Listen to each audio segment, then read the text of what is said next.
How to embrace your inner child. As part of growing up, what we usually go through is that we've learned to adult.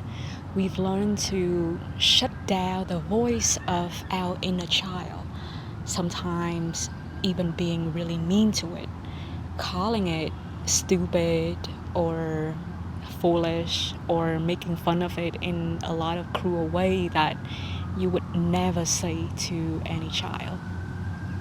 Your inner child is your center of creativity, playfulness, vulnerability, and really is you, is part of you. It's this profound center that makes up of a lot of who you are. And more often than not, when you shut down your inner child or repress its wants and needs, it results in a lot of misery and sadness that you see in this world. And in this process, you also do the same thing to other people's inner child, the inner children of the human species. We're all connected in a way, we're all interacting with each other. And so I would like to make a video about how to embrace your inner child so that you can be truly at peace and be playful and happy again. The first step of embracing your inner child is to notice that you do have an inner child, and this part of you do have a lot of thoughts and opinion in daily life that you might not have noticed before. So the first step is to just notice it. Notice what your inner child had to say and feel about this. At first, this will be a conscious process. Let's say you are hanging out with a friend and you don't feel particularly excited about hanging out with a friend. You could ask yourself, what does my inner child really feel and think about this? This allows you to have a dialogue with your inner child and learn more about your inner child's preference and what it might want and need.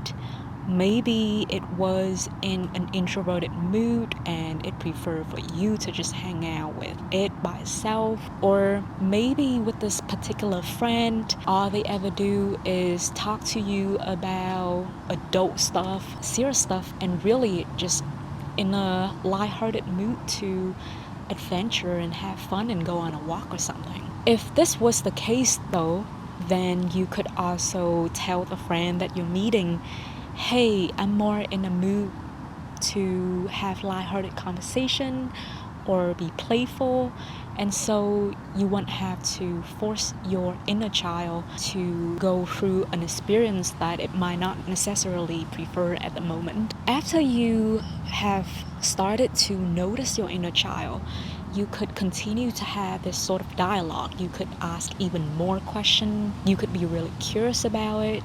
And once you do this practice so often, before you know it, your inner child will have regained its voice. And once it has regained its voice, now you start to hear it throughout a lot of daily experience. And sometimes your inner child doesn't want the best thing for you. Sometimes it's clingy to a person that could be toxic to you. Sometimes it will want to hang out and be spoiled and doesn't know how to compromise. You start noticing a lot of traits and things from your childhood that you thought that you had worked on or moved on from come back. This is not a bad thing.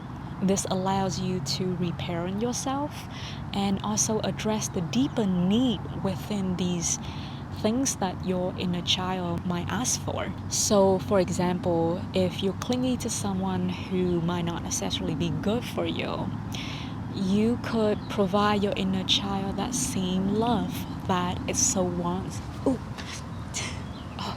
a butterfly. So, for example, if your inner child wants love and affection from a certain person, you could ask your inner child, how can you show your inner child the same love and affection? Or in other cases, if your inner child wants to have fun, but the plan is not happening, you could embrace that part that is soaking and pouting and tell it that you promise that you will have fun. But for today, we'll change a little bit of plan, but we can do other things that is still equally fun. It is very much like having a child, but it's really just your inner child. So sometimes in this process, a different problem might show up, which is that you will not allow your inner child to speak up or have what it want, and you might not be able to hear your inner child very well as well. Then I highly recommend that you ask the parts of you that are in the way of your inner child to step out. Maybe you have been taught to take things seriously, so you feel like relaxing is a crime. You could tell this part of yourself to step out of the way so that your inner child could have the space to talk. And you promise to this part of you that's serious that you will come back to it as well. But for now, step out of the way so your inner child can emerge and have space to talk. So now that you've reconnected with your inner child, it's obvious that you start doing the next step, which is doing what your inner child like. A lot of the time, I find that my inner child really likes adventure. I really love going on walks or having ice cream, even like braiding my hair a certain style and looking a certain way that I really like when I was a child. No matter how silly or seemingly insignificant these things are, I think that your inner child is worth the time and effort from you to pamper it a little bit, especially if it will make your inner child happy and you happy. Your inner child might also really like to hang out with certain friends. And so I would pick up the phone or text my friends to schedule something that we love doing. I have a friend who loves biking, and I enjoy biking with her. I feel like my inner child is alive when I bike around with her, just like when I was little. The effect that you might notice after you reconnected with your inner child would be that you are a lot more playful and lighthearted, might be a lot funnier, and you're able to laugh at yourself and laugh with others often. Having space for your inner child will also encourage creativity or allow you to grow in a lot of ways. This is when you've returned to that state of mind where you're curious and the world is anew.